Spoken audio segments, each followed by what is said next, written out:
Let's go! It's Thirsty Thursday, and it's not just any Thirsty Thursday. It is guest du jour, and guest du jour, we have someone who is so dedicated to being on that he's in his truck because he lost power because it's hurricane season, and he's literally riding out a Category 4 hurricane, and he was not going to let that stop him from coming on the show. It is Thirsty Thursday.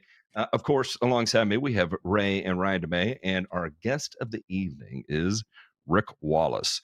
Gentlemen, how the hell are y'all doing? Well, nice to meet you guys. Glad to be on. Likewise. Thanks for inviting me. 100%. Glad you're here. Just a quick word here. We're going to do some back end shit just live because, well, we have to. JP, I do not see this in the PLCA. Do you show that we're streaming it here? Claims that number 3 is going out. Which is number 3 is going out now. Facebook. I was given. Hang on. I may be looking at the wrong place here. So let me double check and make sure I'm not screwing something up. And while we do this housekeeping, DeMay, you're just a VCam logo right now. Oh, am I? Oh no. Yeah. Can you bring your cam back on? We want to see your pretty face. I don't see it there, but there's also a chat going. Oh wait, no, it says he is planning to go live. Oh. I don't know. Maybe this is planning to go live. Rick's got to go click a button to say. Rick, is there anything you have to click?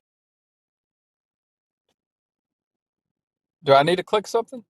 You might need to click something.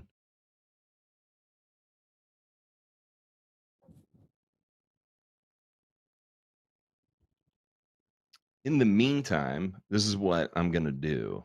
Oh fuck. So it's mine that's not coming up? Correct. Well, it's not live in the PLCA right now. And it shows where it's scheduled, and we are sending the video to it, but it's not playing in the Facebook group. Oh, okay. Gotcha. I fuck this up every single time. It's all right. If you wouldn't, I would have. Go. So I think it's good now. Matter. Is it good now? Starting. Okay. Oh. Then I didn't catch what PLCA meant. I'm sorry. Oh no, you're good. It's okay. That's why we actually have a sounder for this type of occasion. We'll do it live. Fuck it. Thanks, Bill. And he's then always here with us.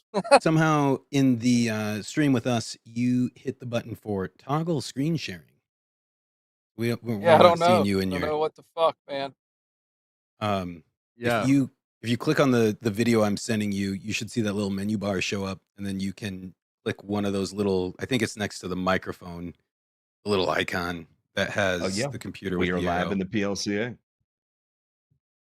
And I'll be honest, I've never, with that tab that's open, I've never seen anybody piss on somebody else from that far away. That's pretty impressive. No, I'm still seeing a frozen shot of your screen there, Rick. We can hear you great. We just can't see you. Okay. In your truck riding out the hurricane. Hold on, let me do the reconnect thing. Hold on. We can always do that too. Okay, there we go. How about that? Hey. Bam! Bam! See? We got it. Damn, if y'all can hear this wind, man. I can fuck. All right. We're good. Take your shirt off and go do a lap around the truck real quick.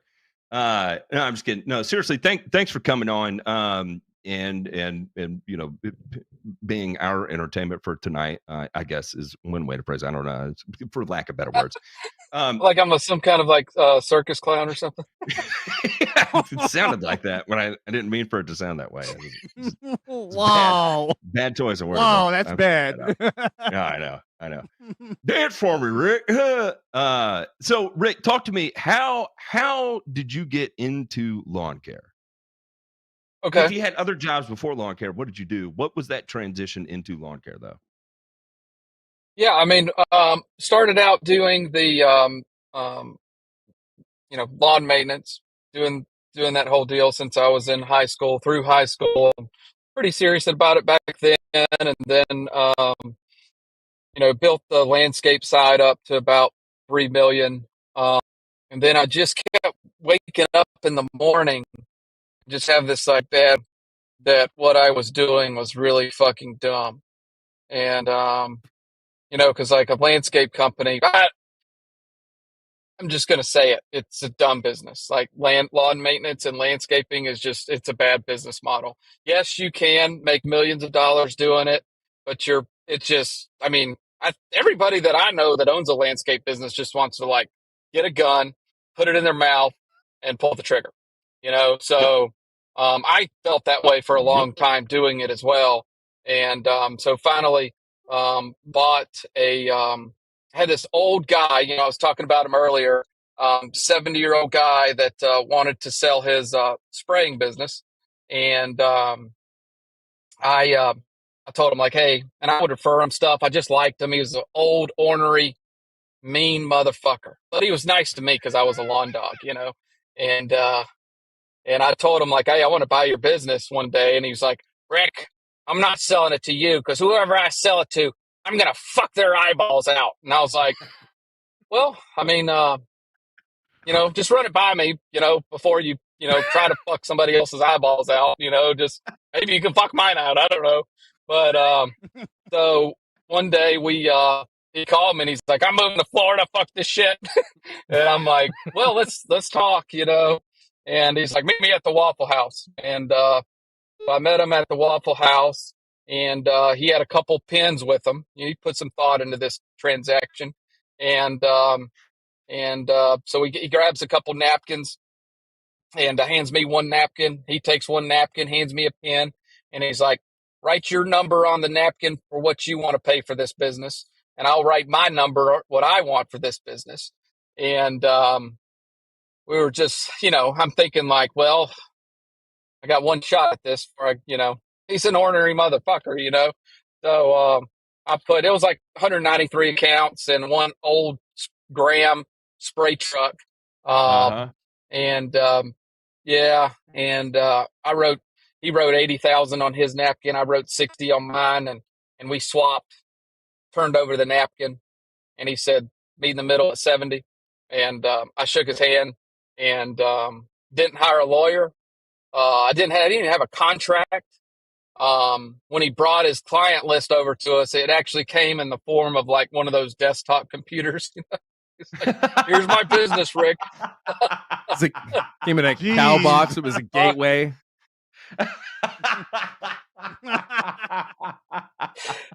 And Windows it was the 3.1 best on it. transaction. It was the best transaction I've ever done. And to this day, he's like one of my best friends. He's 78 now. He was 70 when I bought it. And, we call and exchange war stories. And, I call him when I need encouragement or whatever. He's just still one of the best people in my life to this day. So early on, when you got going, and how long have you had Liquid Lawn now? About 8 years. 8 years? Okay. So when you got going, we'll talk about the first 4 years at first. What were your biggest pain points that first 4 years? And we can cover the gamut. Was it marketing? Was it trying to find new customers? Was it finding customers that you liked? Was it dealing with distributors? Was it trying to find a product or a program that you felt comfortable with? What were your biggest pain points the first 4 years? Well, I feel like when you start out with a landscape company, like the shittiest business on the fucking planet, you've already got your teeth knocked out. You've already been punched in the nuts by every customer you've ever had. And so like the spray business to me was like, it was like a beautiful thing to me. I mean, I was like, holy shit, like, it was just easier to me than a lawn maintenance business or a landscape business because And I know guys are out there now that are like on the fence. They have lawn maintenance and spraying. And all of them I talk to, a lot of them hate the lawn maintenance or landscaping side, and they're thinking about jumping. And if you are, like, the sooner you can jump, the better. Like, I wasted a lot of time getting totally out of it. And I wish I would have done it sooner. Because then, like, your focus is divided between 2 or 3 things, and you can't totally focus on spraying. So that was one big mistake I probably made, is staying in the lawn maintenance business too long, because I just sold that company in March of this year. And it was the best thing I could have ever done. Yeah. Wow. Yeah. Rick, Landscaping I gotta tell is. Go ahead, Ray. I gotta tell you, what's prompting me to seek an early retirement is having to mow fucking lawn. You understand? That is why I freaking want out. Because I mean, the whole reason I here's what wanted happened out was to because me. an old lady called me lawn boy. You know, I handled the guy who answered the door naked a hell of a lot better than Mamaw calling me lawn boy. I mean, that I still had an Well, I inferiority just complex as a decided result of that. I decided to own that. I got on AT&T and changed my caller ID to Yardman. And Did you really? so, like, I called the cat dealership the other day, and they're like, this the Yardman? I'm like, yeah, this is the Yardman. Like, need a fucking You Caterpillar. got a fucking problem with that? At least you chose yard man and not yard boy. I got called boy, and it really burned me. To this day, I was like, Mamaw, I've got 2 kids. I'm not a boy. I guess since yard man's taken, I have to go yard them. Shit. Yeah. but seriously, yard they them. Up until about 2010 or so, I used to be spray only myself. And then what ruined my world was somebody that I partnered with to real cut these lawns, regularly. Dude had to go fall out of a goddamn tree. And he couldn't work anymore. Okay? Yeah, you've taken it to the worst extreme, real cutting a lawn too. Like, I mean, if the path that you can go, like the worst path you can go down, that would be what I would choose. But here's the reality: is that in my market, if you don't real cut, people will just throw a $20 bill at you every time you come to do the lawn. You can't make very much money unless you're running around like a jackass, hacking down 50 or 100 lawns per day. And that's just not how I envision life, because overall, mind you, I have an okay life because I mow a lawn or 2 per day, charge like hell for it, and life goes on. But even then, it's a drag.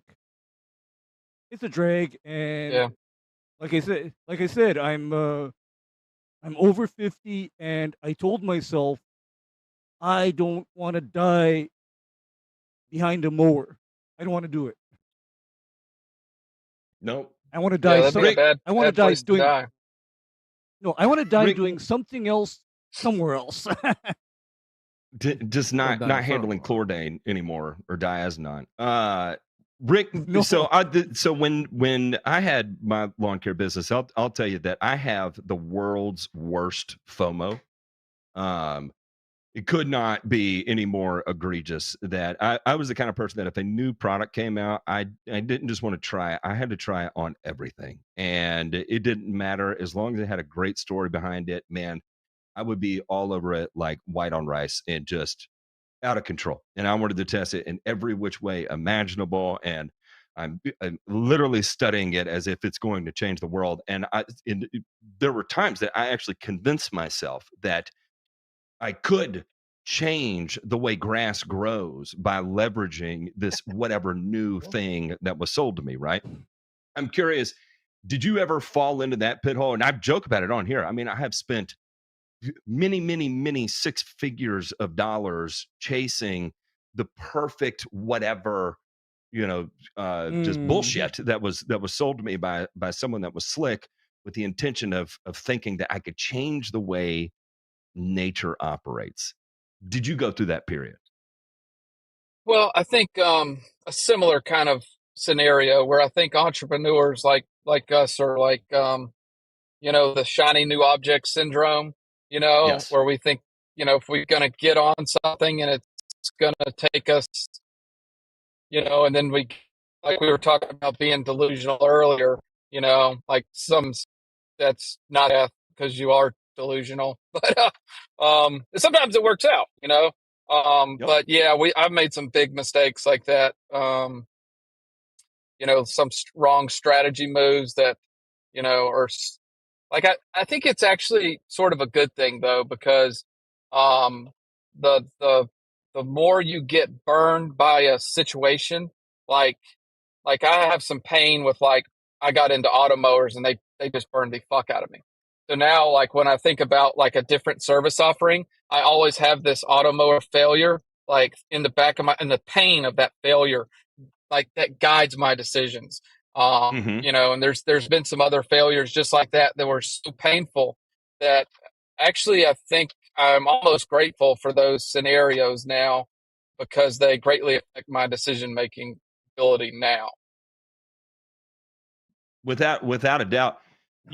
I'll give you, even in the manufacturing side, right? And we'll go back to carbon earth. One of the worst decisions that we made from a manufacturing standpoint was trying to hammer mill material into a powder. So for example, you buy ammonium sulfate granular and you need it as a powder to turn it into a granule. And of course you're going to be blending in other stuff with it, right? So but you had to hammer mill it all down into a powder. And there's something about feeding material into a mill that is going to grind it up, and when it exits the mill, it exits as a fine powder at 300 miles an hour, and then you have to catch it and then move it on a conveyor or an auger or a belt or something, right? And I just assumed that if you bought the equipment and the ancillary equipment that went around it, it would just operate as it was supposed to, and it didn't. And then you had to call in specialty engineers that had to design all these baffling devices to mitigate the amount of air as it traveled over a certain distance, with collection bags that inflate, and then the density will cause it to separate and fall back on it, and none of it ever worked correctly. And it was, to this day I would never operate a hammer mill. There's no amount of money on earth that would ever convince me to operate a hammer mill ever again. I'd never do it, because it is so burned into my brain what a miserable process that is, that I had to learn the hard way though, because no one on the front end could have ever told me that any differently. I said, fuck you, I can do this. Yeah, I mean, it's kind of a balance there too, though, because I do believe in failing. I do believe in making mistakes. In fact, like, my definition of learning is you learn by making mistakes. So it's kind of a balance there between, like I've done some research on just like how to learn things faster. And it turned out the more you fuck up, the more you learn faster. And so you kind of want to balance, because like you never want to stop learning, so that means in theory you never want to stop failing. But it's almost like, how do you run controlled experiments on your failures so they don't, hurt you too bad. Yep. Yep. Rick, calculated risk. Go ahead, Demay. I'm just Oh, rambling. no, I was going to say I totally agree with Rick. I think that learning is the absolute key to success in business. That you have to be just voracious in your approach to it and everything like that. And you know, uh, as I go and talk to our clients and prospects and things like that, and we're selling things that are 6 and 7 figures, it's hey, you're not buying our success. You are buying all of our failures and all of the edge that those have Mm. created for us to get better. And the success will come, but it's not without a ton of pain, a ton of self-reflection, and a burning fucking desire to not make that same mistake twice, and to do a little bit better on the next time. So I think there's a humility about that, right? When you talk to people and just engage them on that level, because to your point, Rick, I mean, there's people that are ego driven and people that are maybe not cut from the same cloth that we are, that won't acknowledge failure and won't, give you that edge of like, oh hey, like I don't mess up. Well, then you're clearly not trying hard, right? You're not putting yourself in a very uncomfortable position to learn and grow and everything like that. So I don't know. I just think that's a great message that you have there for, lawn care business owners, any business owner really, but especially in lawn care where, Matt made a great point earlier about, those products and things like that. We are effectively trying to do something unnatural every day, right? And, people can twist that and twist our words in any different way they want, but a lawn is not a natural thing. And so as we try to harness nature, do all these different things and everything like that, and when you fuck up, it's usually something that people can very clearly see, right? Just as our fruits of the labor are very present every day after we get done doing something and we look back and say, hey, that looks really good. It's equally as easy to look back and be like, man, that looks like dog shit today. And what can I do better to make that happen? To make that not happen, rather. And so I don't know. I just think that's something that uh, I wish that more people understood, appreciated, and embraced that you have to try hard enough to fuck up. You have Yep. to try hard enough. Yeah, I Put think enough it's effort behind sort it. of a balance between being like one thing I kind of resonated with what you said, Matt, about trying a bunch of different things. It's kind of like, it's like it's like my lesson from in my scenario was like you have to have a a laser focus on what you're doing and what you're trying to accomplish. And every time like I get deviated by a supposedly better opportunity, it ends up burning me. Um, or the worst thing I was thinking about this the other night, was the worst thing you can do is cost you time because time, if you spend a year being distracted from say growing your lawn care business, pursuing something else, like what was the improvement that you could have made in your lawn care business? Like I have a theory that I started a small pest control business in the Panhandle, and I think it was the wrong strategy move, and I just wanted to do something there, and I think if I would have focused on the other two branches that did lawn care, I think I think that year cost me about $3 million. Like if God. I had reapplied my focus to something else. And so that Yeah. that kind of like burns me. But like when I think of focus, like I think of like all the pain and suffering and self-inflicted. Everything is, a lot of this, all of us deal like I think, it's all self-inflicted, you know. Oh, without a doubt. So Without a doubt. how many locations do you have right now? You've got two? Uh, Three. We just acquired a small company in just south of Jacksonville, St. Johns County. Um, we already had some accounts in that area. We used to drive up from like Ormond Beach or Daytona to get to this promised land. It's the fastest growing county in Florida. So Uh-huh. we just acquired a small company that came with an office, this a leased office and everything. So now technically we're running out of 3 locations right now. Okay. How many technicians do you have? I would say Too many? 29, but that includes some floaters, people in training. Sure, sure. Um, so with that many, okay, all right. Now I'm gonna step back here. All right. So we talked about the first 4 years. How long were you in business where you felt like it clicked and it made sense how you were gonna grow this into what you wanted it to become? Did it take 2 years, 5 years, year 6, did it all click? Like when did it just all of a sudden you're like, man, I I see a guess, path. well, I mean, I think like when I first started, I was a big believer in marketing. Hmm. And I like marketing. I didn't One thing I hated about lawn maintenance was like I felt like it was more relationship based and more of like networking. And Yep. I don't really enjoy getting that kind of work. I like marketing. I like acquiring customers. And one of the reasons I wanted to go into lawn care was you have so many customers, you don't feel necessarily you don't owe anybody anything. They don't have Yep. leverage over you because they own you. You are the yard boy then.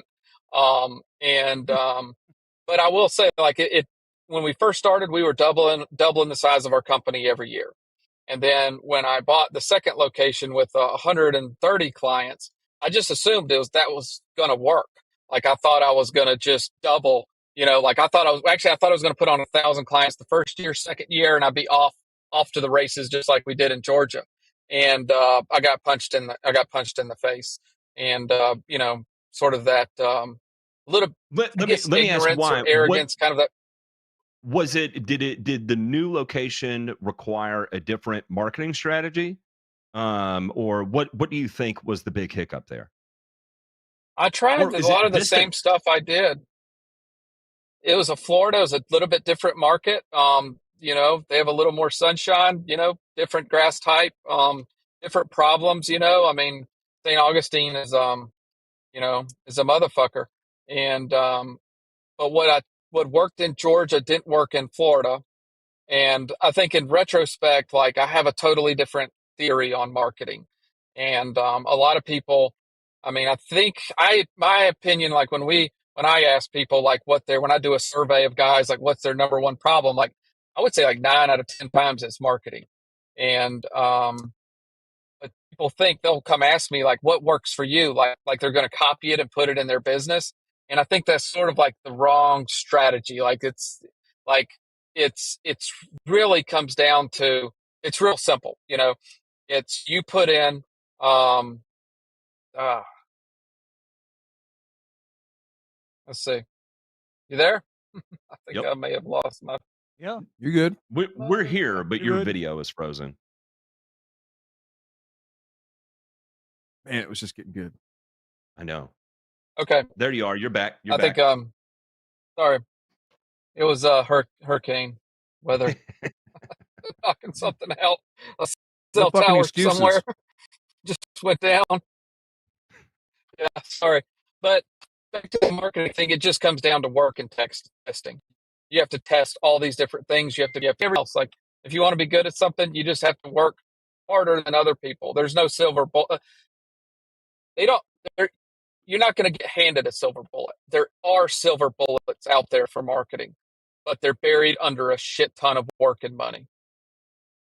Yep. Yeah. So, do you like when it comes to marketing? Do you like a broad approach where you say, I'm gonna, I've got 100% of my marketing budget. I'm gonna allocate 15% to print, 15% to billboards, where you diversify it across that, or are you real heavy in one sector where you're like, I'm gonna go 80% in paid advertising, or like pay per click advertising, and then the rest of it I'll do for like community outreach, where I'll sponsor the kids softball team over at the various high schools or whatever.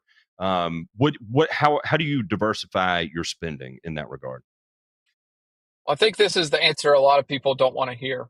And the first year or two are learning years, and you're just going to get your teeth knocked in, unless you get lucky. And I think if I had, and I would spend as much money as I fucking could on marketing, because that will get you ahead of the curve faster. Yep. So if I could live on $50,000 and spend 150 on marketing, I would spend 150 and live on 50. That's kind of what I did from the beginning. Not quite that, maybe I might have paid myself 100 grand and spent the rest on marketing. But I would start with, like, let's say you have a $100,000 budget. I would spend 10,000 on 10 different things, and I would track every single thing. And then you'll come out the next year with 2 or 3 winners. And then I would fuck the rest of the 7 things. And typically there's one principle I've heard to be true is like, there's typically one channel that you get a lot of your leads from, like maybe 50%, 50% of your clients. And that's where you kind of double down on that. And then, but sometimes those channels go away. So each year you have to be testing something else as a backup plan when your silver bullet fails. So when it comes to tracking this, right? So aggregating data and parsing through data is a job in and of itself. What tools do you utilize to track and parse through data that you generate? I mean, Facebook is a pretty good platform. It's actually the best marketing platform I think out there. I like it even better than Google, but you can track your data through there very accurately. Using Especially if you the do lead pixel and all forms. the various things. Yep, yep. And I use a call tracking software for phone numbers, and I track every single fucking thing. Like I might have I think I looked at the number of phone numbers I have tracking stuff, and it's up to 87 phone numbers. Whoa! Holy shit! So those are various numbers that you use for various campaigns that they call into, so you can track which campaign's converting. Every single thing. Damn, that is nutty. 87 numbers. That's wild as hell. But that if you gives don't you the know, most you don't granular know. look. Yep. Damn, And the same thing that with is QR really codes. You interesting. have if you got a QR code on whatever it is, you have to have specific landing pages for that. So we might have 100 different landing pages, so we know exactly, because every time you try something new, it's a new QR code, new landing page, which you can duplicate those pretty easy. But and then it has to go to your CSRs, your sales reps. They have to put these things in, in the CSR. But then on the granular level, you can have all these spreadsheets that kind of track. Because if you got imagine you got one. I've had a direct mail piece that's made us $1.7 million, one piece of paper. And if I'm not tracking, I don't know that. So it's funny, when I was in corporate lawn care, and it was definitely this company that motivated me to go into business for myself. And I thought if I just replicated their marketing strategy, I would grow like they did. And I learned really quickly that it wasn't just the marketing strategy, it was the infrastructure around the marketing that had to be in place too, right? So the people to answer the phones, to be able to give the that. real-time estimates of looking at it. And I was like, oh, okay, it's not just doing a pretty EDDM mailer, it's answering within the third ring. It's being able to pull up the property immediately, get a measurement on it, give a rough idea of a price, ask if you want them to go ahead and treat it at that price, or would you prefer a technician to come out and take a look at it, right? And it's all those other steps. Then all that information gets logged into the computer. And if they don't buy right away, they get put into a funnel where they get repeatedly called, or touch points that occur after the fact. And I just saw it as, well, I'm just a technician and I'm really good at being a technician. And I know how they generated clients via EDDM because I helped budget for that, and secured the company that was going to be producing the mailers. And I was like, so of course I could do the exact same thing on my own, right? And then reality started to set in as you're trying to answer the phone call in the middle of treating a lawn, and then you're trying to get an input into the computer, and you can't do it while you're on your phone. And then you got to run back and you got to write everything down. And then you get at the end of the day and you've got sweat stains and shit all over the paper and you can't read it. And you got to call them again and ask what their zip code is and all the other bullshit, right? And you're like, fuck, what am I doing? And then all of a sudden you get scared of your own marketing campaigns because you're like, I'm not going to be able to work because of the influx of calls that are going to come in. And so now I have to make the decision: do I work or do I answer calls? And then it's like, well, I need someone in here to answer calls. And of course, the first 4 people that come through the door don't have teeth and are drooling or whatever. And you're like, Jesus, how can I trust this person to answer the phone and talk about a lawn? Right. And Yeah. and so reality set in really quick that I was like, man, I fucked up. Like, I should never have done it. This is a terrible idea. I can't believe I did this. And so it was a big learning curve, immediately out of the gate. And I think, how did you figure that part out? How did you dial in your systems? Which part? The part about the marketing or the sales or Yeah, the we'll say production? marketing and sales funnels. Yeah. What was your trial by fire on that? Or Well, you just I mean, stayed? Yeah. yeah, I think I think people that are good at marketing end up being the richest people in the world. I think it's the most valuable skill that you can have. Like most people don't think of Elon Musk as a marketer, but he's the grand master of marketing because you don't really feel it. And I've got a mentor of mine that I work with, Josh Latimer. Like his saying is, everything is marketing, and marketing is everything. He's got a great marketing program, warplan.com. But I've learned so much from him in the last couple years, like how much you can dial this stuff in. It's pretty much insanity because like everything you do is really like marketing is like perception, how a customer perceives you, how they perceive you on the phone. Like when we interview CSRs or sales reps, like the number one thing we look for is like the tone of their voice and like the inflection, because like I read a statistic, like just the tone of someone's voice is like sometimes it attributes up to like 68% of their success ratio or whatever. So I think it goes back to, I think it really goes back to everything. Like with marketing, like it's like a game where you fail 70% of the time. Like if you win 30% of the time, you make millions of dollars, but you have to be willing to fail 70% of the time. And you think about it like a baseball player, you know, you're an all-star if you bat 30%, 0.3, whatever. But those guys whiff 70% of the time. And this is the same with marketing. It's just like, it's the most frustrating thing you can do. But if you figure one thing out, it can make you $5 million. Like it can grow your company. Like just it's insane. And then you start like dialing stuff in. I mean, how your trucks look. The like we're thinking about moving to like aluminum rims at some point, which it would cost us like $50,000 to get all of our trucks outfitted that way.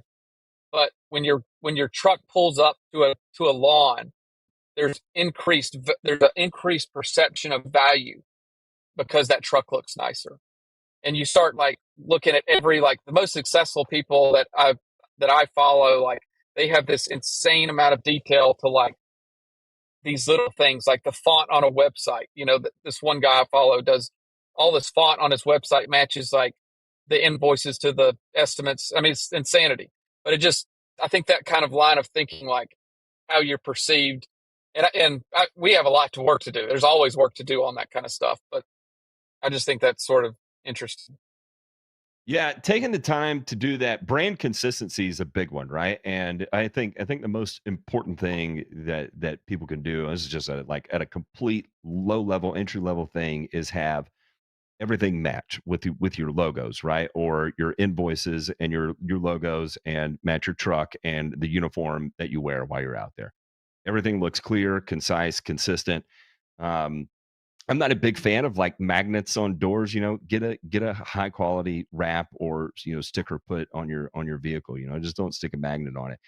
And again, going back to my corporate lawn care days, there was a reason why we had the big trucks that we had, is that the trucks are rolling billboards, and we knew that 20% of the calls we got in through the course of the year were going to be from one of the reasons they would cite is that I saw your truck, right?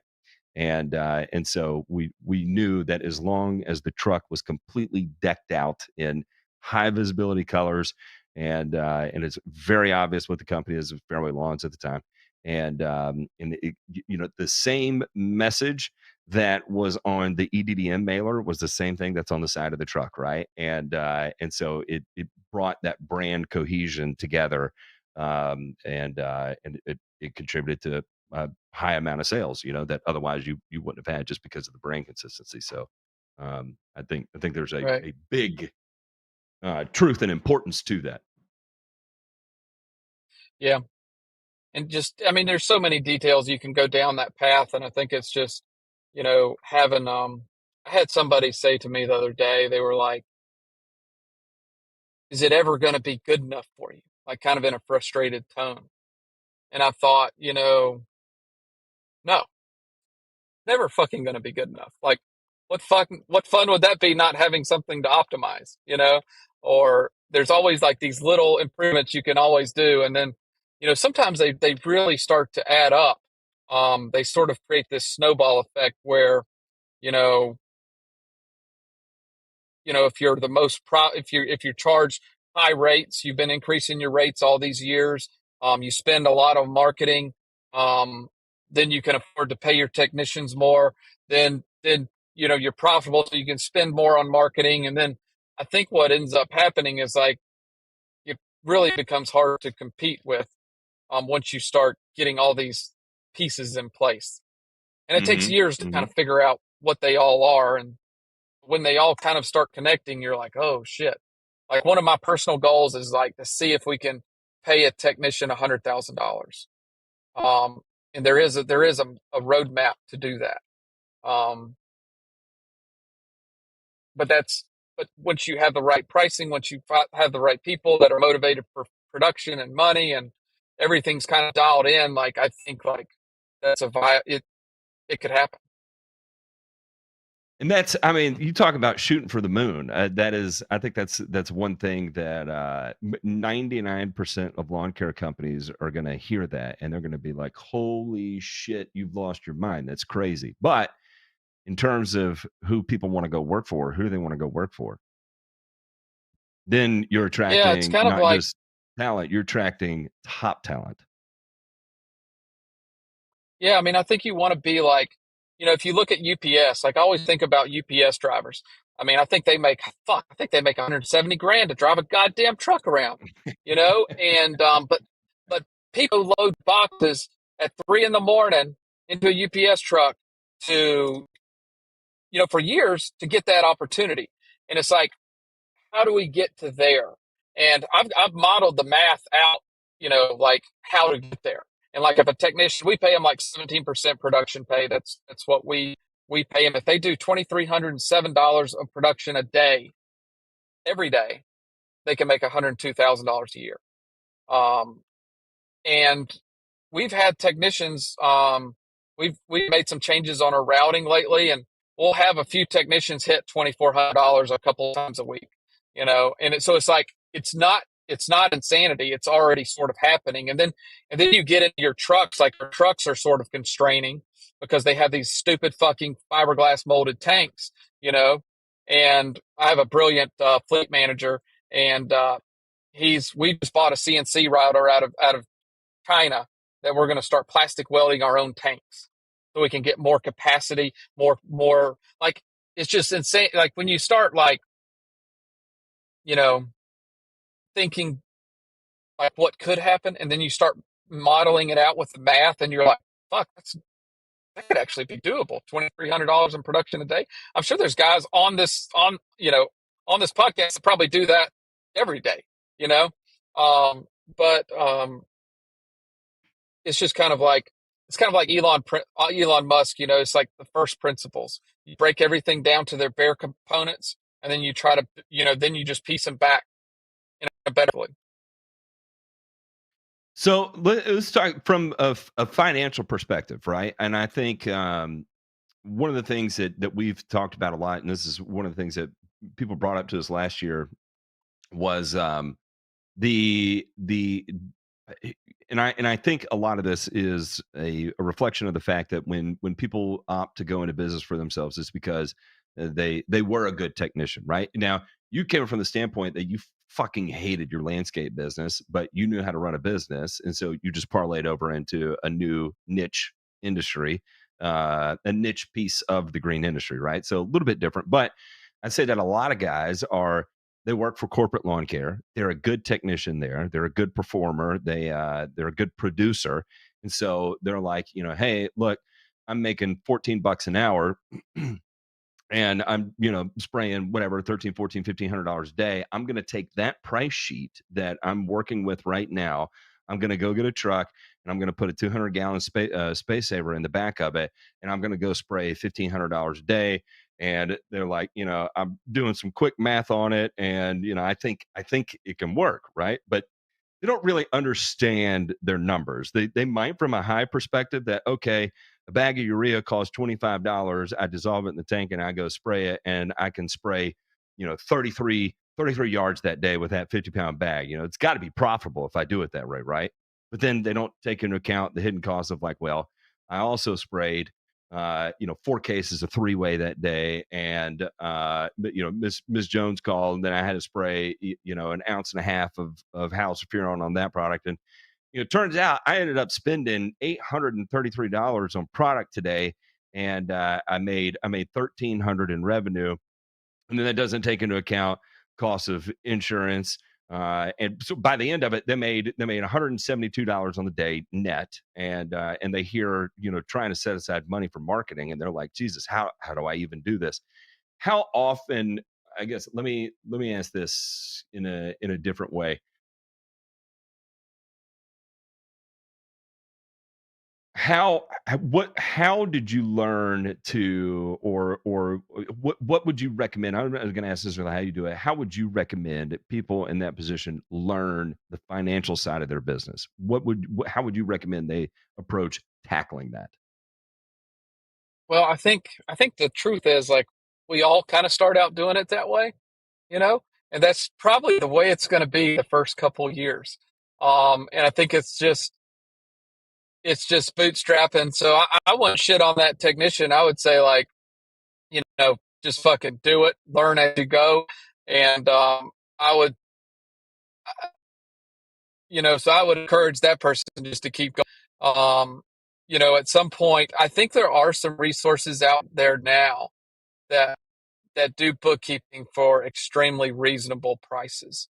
And I didn't have that option when I was starting out, but I know, like, there's a guy on the lawn care applicator group, Fraxon.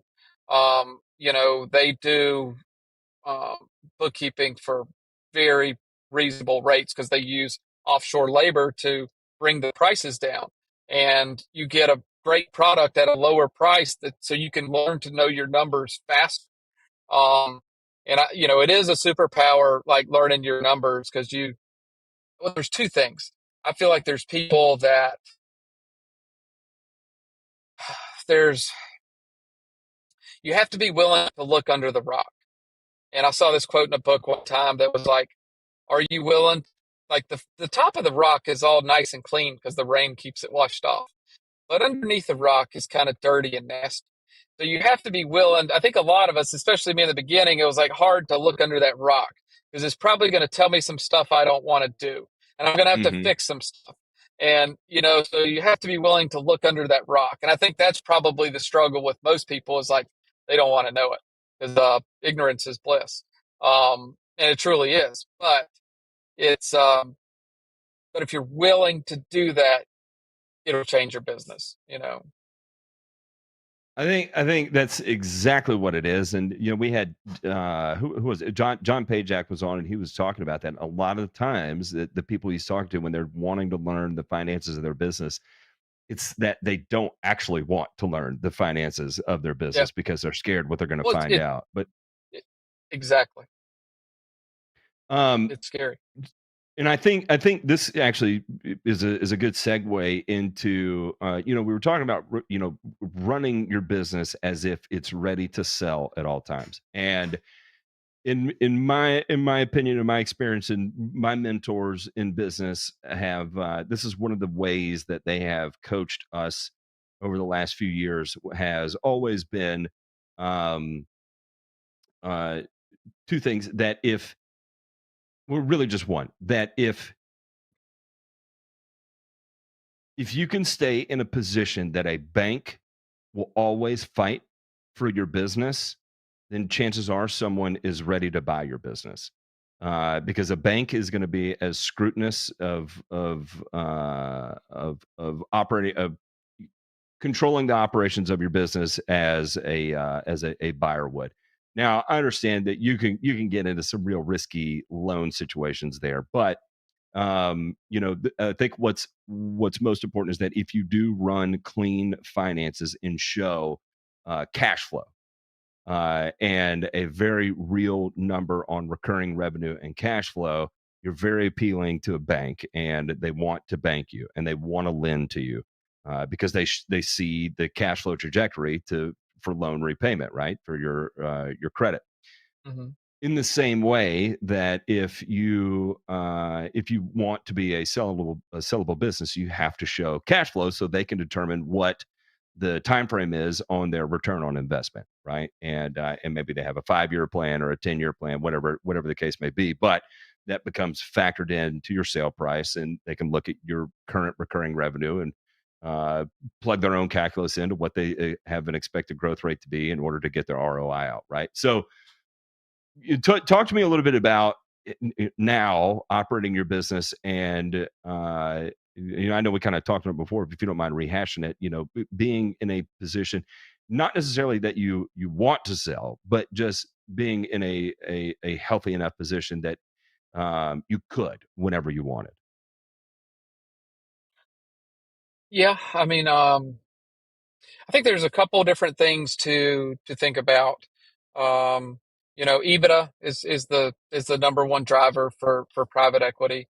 They're looking for a good, 15% or better EBITDA. The EBITDA is going to drive the multiple that you're going to get on your business. And, but there's other things. I think, that's one thing, just run a profitable business.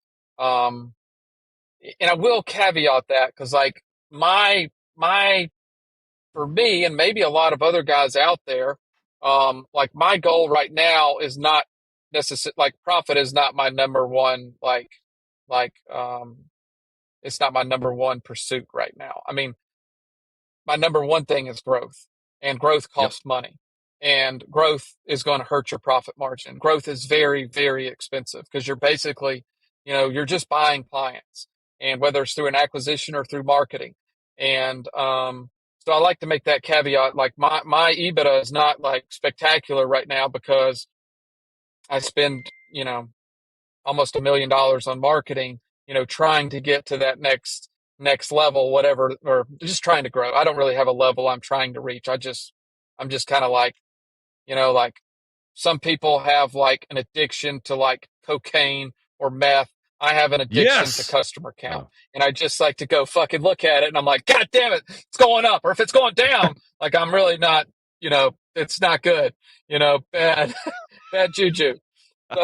So that's just what drives me. It's not even necessarily the money, but if I back my marketing out, then check the EBIT, I'm like, okay, I'm good, and you can tell that story to private equity, you can, they'll, if you're growing at a extremely high rate, they'll, if you want to sell, you can tell them that story. But then I think they also like the people structure in your business. I was listening to another guy explain his org chart in like a garage door business, and he was like drawing it out on a whiteboard, and I was like, what the fuck is this shit? And it's like, you really want to like have like a really streamlined like org chart, and like be able to justify how you pay for these people, and like, because private equity comes into your business, you want every single person to just flow with it, because it's like, if private equity buys you, it's just like you're going to stay on for 5 years. It's the same thing with our business. We're still going to run the thing for 5 years. And, so you really want the most efficient structure there. And I think they also look at like your reputation, like on Google, they look at, they might even look at, it's funny, because like some people think like markets like Atlanta, I know that are valuable markets to be, but there's so much competition down there, it drives down EBITDA, because everybody's competing on price. So I heard of one big company selling there. I think it was like Arbornomics or something. I think maybe they're selling. But I was kind of surprised at what the number I heard was, because it was kind of lower, but it was because their margins weren't that great, is what word on the street is, So it's a sort of an interesting, and the whole thing is a game. It's a charade. Like EBITDA is a made up fucking number. Like if you listen to Warren Buffett, he'll say EBITDA is the dumbest fucking number, out there. But it's the game we play, and it's the game private equity is going to play when they buy your business. So we need to play their stupid fucking game and play the same goddamn tricks they play on us, on them, because they can't argue with it, Fight fire with fire. You gotta pay to play, right? Yeah, they got things called one-time expenses that needs to be a line item on your P&L. So it's like, I want to try billboards this year. I'm going to throw 30 grand. It's a one-time experiment, guys. That doesn't hit the net. That doesn't hit EBITDA. That's a one-time thing.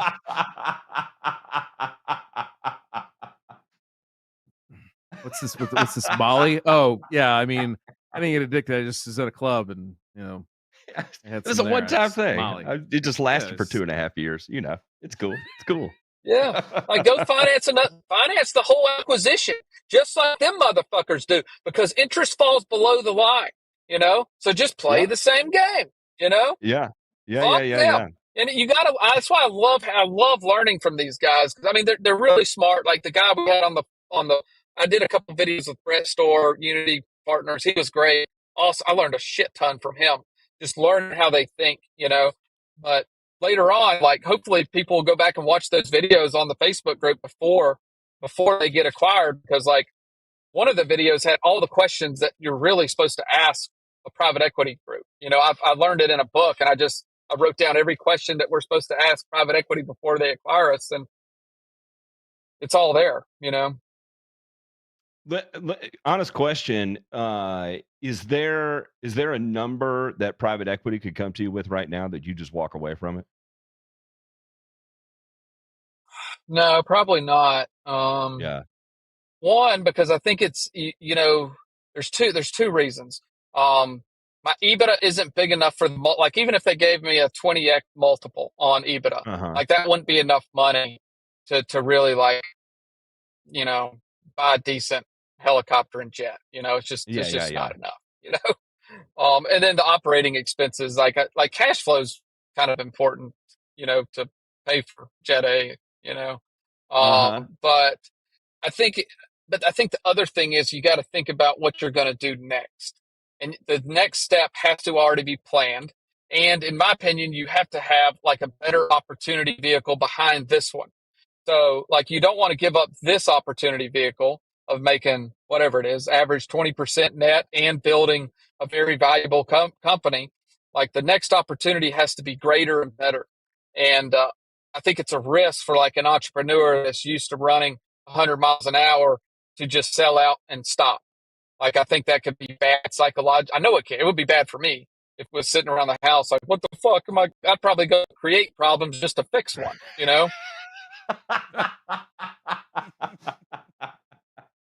Yes, I know exactly what you're talking about. Somebody threw a brick through the window. So then it comes down to like, yeah. So then it comes down to like, I have a favorite treasure hunter I like to follow called Mel Fisher. He's dead now, but it's just like, sometimes I wonder if it's not about actually finding the gold. Like you find the gold and it's over. You sell out and it's over. But maybe the real fun was in chasing the gold, right? Well, I don't know. I think I think how we talked. I can't remember if we were on YouTube or not, but we talked about the delusional perspective that we all have. I think the two biggest things that we fear, guys and gals like us fear, is one, finality, because the whole chase, like you just said, like the whole point of it is that you're never done. You're never finished. There will always be another lawn to treat. There will always be more grass to grow. There will always be more money to make. And that's just the fucking way. I mean, that's just the way it is. People like us. And I think that is maybe that driving force. And like I said, the thing that puts a close on that is finality. And I don't think anybody ever that sits here wants to have somebody else tell you, whether it's through money or other means, that, hey, you're finished. That's it. It's God honest truth. I don't know about I that. say this. I don't know about that. Yeah, I don't know Ray about just that, wants to Brian. come here to the Waffle House and bang a fried green tomato roast. No, I don't know about that, because you see, I'm basically planning for this to be over. Okay, I'm planning for it to be over. Okay, I'm kind of the contrarian in that I want it, over. No more, no less. Just to be clear, Rick, he's not distributing cyanide capsules or anything. I'm gonna push back on that, and the reason why is that a career lawn care specific may be over, but in terms of the mental investment you make in your future endeavors, that is not going to go away. It just is going to shift to other things that you prioritize at that particular time. Absolutely. for in it's to get away from you. I get it. It's like this got you to this point. Now that I've reached here, it's time to shift over to something else that I find interesting and want to invest that next, time value proposal into. Oh yeah. Which I don't think that necessarily makes you a contrarian. It may be finality to lawn care, but in your hunger to continue to consume and implement new information is not going to go away. I mean, Ray, you're not going to sit and vegetate. You're not. You're going to get fucking jacked and tanned and go find Miss Tracy at the Waffle House and take her out to Boot Scoot and Boogie at Cotton Eye Joe's on Saturday. I know what you're going to do. Um, Oh boy. so one of the things that I always said that I would leave this industry if a day ever went by that I didn't learn something new, and that really honestly it applies to like a large part of my life, right? So, my wife is from Japan, and to be honest, the great thing about having multiple cultures is that every day that goes by, I can learn something new, and if she wasn't from somewhere else, then chances are I'd probably get bored and move on, right? And so that need for constant stimulus or whatever I think is what led me into entrepreneurship to begin with. But one of the reasons that it was a big reason that I fell in love with this industry is that even if I wanted to stop treating lawns, I could transition over to another segment of the industry and chase that down, right? Like first it was treating lawns, then it was opening my own business treating lawns, then it was becoming an arborist, then it was becoming you know, a lot of stormwater remediation work is what I got into, and then from there it was, well, I want to figure out how to develop my own products. I want to learn how to manufacture products for this industry because I hated what was available in the marketplace to me, right? I had FOMO and I got burned so many times on my FOMO. I was like, I'm going to make the product that I want because no one else has it out there. So I'm going to fucking figure out how to make it myself. So then I did that and got my ass handed to me doing that. And I was like, okay, now I'm just going to develop completely fucking novel technologies and I can ride in the background and I don't have to worry about the politics of the most inbred industry in the world. And I'm not talking about the lawn care industry, but on the fertilizer side, it is the most inbred industry in the entire world. Everyone knows everybody. Everybody's fucked everybody. Everybody's married each other's family. I mean, it is so inbred. It's unbelievable. You can't piss off your back porch without running into another fertilizer guy that has worked for 10 other different fucking companies. And so you do business with one company, you isolate yourself from 9 other companies, and it's a terrible thing, right? So then that was when I was like, I'm going to be in the background. I want to be in the background. I'll just make cool shit and I never have to worry about it moving on. So basically what I did was that, yeah, if I exit one particular niche of the industry, there's a million others that I could find myself moving into, right? Like right now for me, it's chemistry. I get off on chemistry. And because I've been in this industry so long, the chemistry that we use in this industry is what motivates me to stay invested in it, right? And it's like, okay, now I'm getting to a point where I can get out of that. What am I going to do next? Well, I'm still gonna put a little more time in the industry, but I want to get into automations in the industry, right? And using the research that's currently being performed, and then turning that into something that's automated. So and I just say that for everyone else that's out there, that's listening right now, that may be thinking, maybe they are saying something like in terms of Ray, they're like, no, I just want the fuck out. It's like, do you really want the fuck out, or do you want to transition to something that is going to keep you emotionally, spiritually invested in the next trajectory of your life, right? So Lemire said Matt's gonna start loving to mow lawns. I hate mowing grass more than anything in the world. I'll never operate a mower ever again if I don't have to for the rest of my life. And I fucking hate mowing grass. Jesus, I hate it. It's the worst. Yeah, I mean That's the that's worst. like It is the worst business. that is the most soul crushing thing somebody can do. I think that's the most soul crushing thing somebody can do.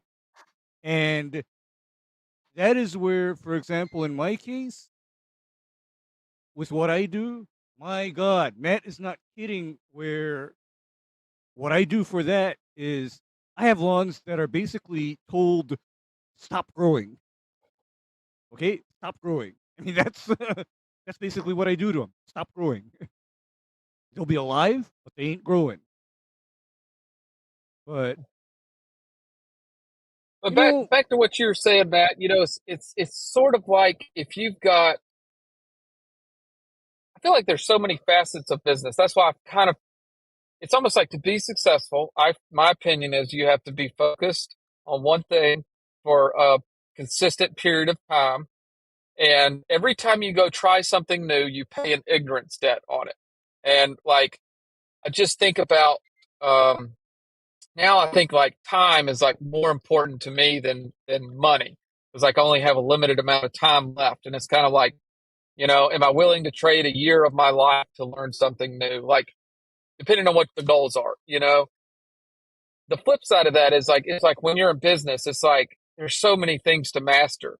It's like well, you can master well, you can never master marketing. That's the one thing I love about it. You can never understand human psychology totally. Like it's just that's one of the things I love about it because it's like you can do some crazy shit. And people You just got hurricaned. Oh dear. Rick just got hurricane. I don't as we've been talking, I don't know if anybody noticed. If you look out his window from time to time, you see like trees and shit blowing by. And I'm like, how in God's green earth is Rick just having a shoot the shit conversation with us? Wow, all hell is taking place right on the outside of his truck. I offered to him. I was like, "Hey, look," because he kept losing power before we started, and he was getting mad. And I was like, "We can push to tomorrow. It's or just another time. It's not a big deal." He goes, "It's just a hurricane." When there's not a federally declared fucking disaster in the general vicinity, right? Gosh, got more power. Okay, I don't know. I tried to. There I am. You're back. The hurricane ain't keeping Rick down. I don't care what anybody says. Fuck Helene. It's like some tree branch just hit my truck a minute ago. Oh gosh. I could see out of your window. It looked like trees were blowing by. And I was like, oh my, what is going on out there? J Pink messaged me in our group chat and was like, his truck is shaking from the wind.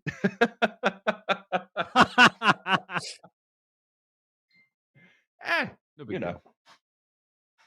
So, all right, Rick, what you were talking about, is marketing, like, is that the thing that just really gets you off right now? Like you're just 100% thinking about that just absolutely gets you just rock hard. Depends on if it's working. Because if it's not, it fucking sucks. But if it's not, it's inverted. But I think it's like you can go down these rabbit holes can be really profitable for you. God damn it. Did I lose it again? No, okay, you're good. You're good. Okay, just froze up on me. But like then you can go down a sales rabbit hole. And that's a deep fucking rabbit hole. Like sales process, like all the stuff that little things like we had a salesman that I increased he increased his close rate by changing one word in his script. One word. And like his close rate went up 20% because when he was saying something, he said it's instead of using the word if you want to get started, he started saying when you get started on this, like just that one word like increased his close rate, and it's like I just continually learn things on the marketing front, on the sales front, and then even on like efficiency, like all of these things get me off, you can take efficiency, like if you really start to break down like a truck is set up and you're like, and you think about things like, I like to think about production in minutes because you only have so many minutes per day of production. And if you start like shaving 1 minute per job, like I figured it out in our Georgia location, between both of them, if we shaved 1 minute per job, that would give us an increase in $500,000 in production a year. just shaving Jeez. 1 minute. And then you start getting into 2 minutes. That's $1 million. And you start thinking about how can we rebuild this truck to be 1 minute more efficient. Figured out a couple things, I think. I know one thing for sure will save 1 minute. And you start going down, like that's just no optimization stuff you can do. But there's all these rabbit holes you can just go down that could be very profitable. Well, we'll start wrapping this up. One of the questions that came in, John P. Asked. He said, "What books do you recommend?" Let me look up my Kindle real quick. There's one I'm reading now that Jonathan Potocnik recommended that was really good called Simplify.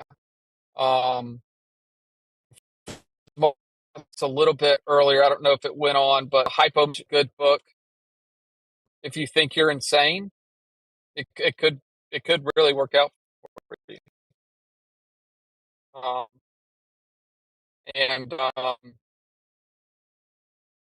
That's probably the private equity playbook. Very good. God, did it freeze up again? Nope, you're good. You're good. Okay. Those would probably be a few of the books that the private equity playbook tells you how to build a business the way they think. It's 184 pages. You can read it in 2 hours. Wait, did you say 2 or 3 books? I heard Simplify and the Private Equity Playbook. Yep, and the Hypomanic Edge. The Hypomanic Edge. I'm writing those down. Rick, seriously, thank you for coming on. This is a ton of fun. You're gonna have to come on again. Maybe one day. I don't know. We can poke some fun and start some fires. I'm sure you and I could talk a whole 2.5 hours on Greene County fertilizer. I probably need to be careful if I say that out loud because. Oh Lord! But we can save that for another day because I'm sure it'll be spicy. I think that was I think that probably increased sales. Because it's a marketing tactic. Whenever you create polarization, you create two sections, and I'm sure his faction just went out and bought shit just because I said they suck. I'm sure they did. I'm sure they did. Without a doubt. They're just doubling down on it. Because John Perry, like we were messaging, he wasn't like mad at me. I like increased his sales. Good Lord. Good Lord. That's funny. Seriously, thank you, Rick. We really appreciate it. We had a great time with you on. Thank you for having me on. That was a lot of fun. Yeah, hell yeah. And be careful. For God's sake, there's a hurricane. Go inside and, I don't know, do something other than sit in your truck and be a maniac. Yeah. Nice to meet all of you guys. And that was really enjoyable. That was awesome conversation. If people want to link up with you, what's the best way for them to do it? I think I would like, just if you're not a member of the Professional Lawn Care Applicator Group, just be a part of that. We're going to start. I've been pushing content out, just kind of business stuff, and love to have you a part of that. Yep. I am going to put a link in the chat right now. Actually, I'll put it in the group chat. J-Pink, if you don't mind, if you could post this because I don't have a YouTube window open. Throw that in there. And for anybody that's out there looking to learn, again, it's another one of those places. This is, honest to God, when I got started in business, this is how I learned how to get going, and it's changed a lot since then. And Jim Beveridge is no longer the proctor of information in there, so it's a little bit easier to navigate and get around and talk and be free with some of your thoughts and opinions on it. So thank God that Rick has taken that over, because I was about to lose. Yeah, we try to let as much inappropriate shit go on that forum as possible. Could be. All right, Rick, thank you again. I appreciate it. You have a good night, sir. All right, you too. Bye.